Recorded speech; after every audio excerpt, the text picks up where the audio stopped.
Stampers, and thanks for joining me today. Today we are going to be creating these gorgeous tile coasters. These make the best gifts. In fact, you will be the rock star of your family gift swap where you have to make the gift. You know the one I'm talking about every Christmas. They also make great birthday gifts. They're just fabulous. These are tile coasters and they're just stamped and colored, and really it's that simple. Some of you old enough to remember my TV show might remember the series on tile coasters.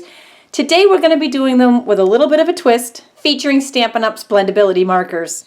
All right, let's get started.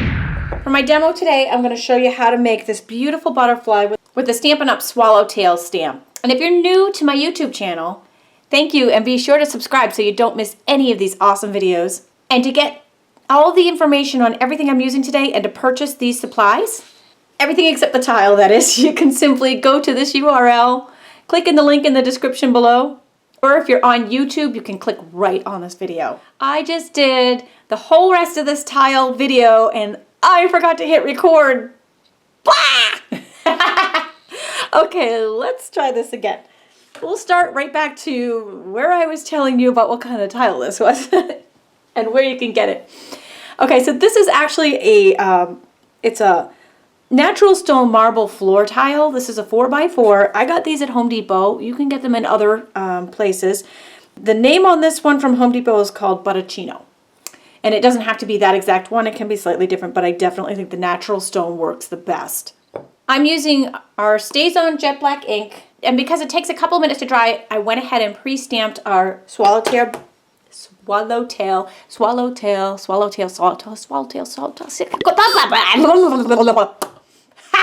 You try saying that fast.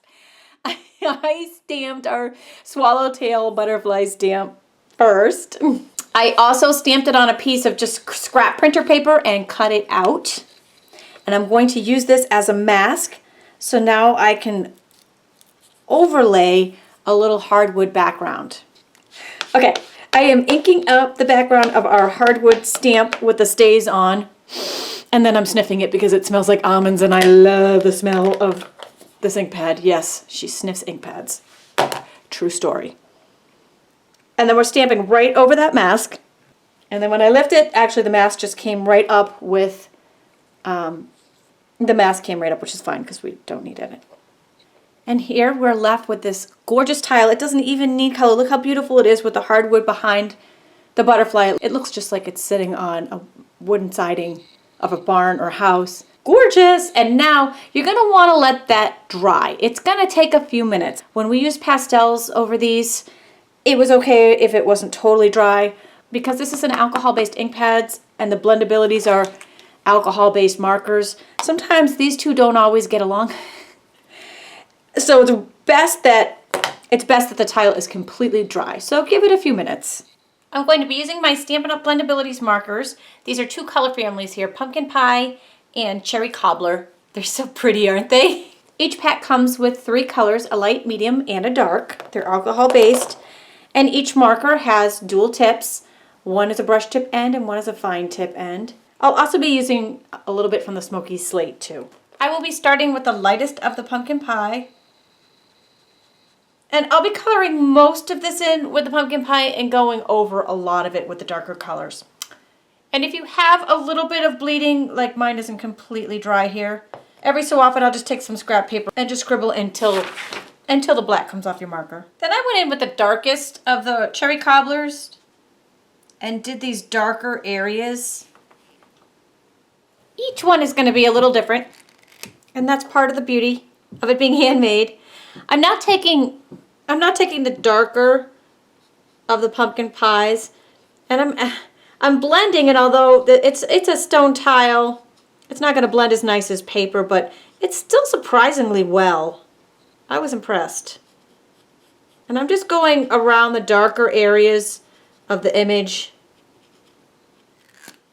and then taking the medium marker for a little fine tuning with the blending.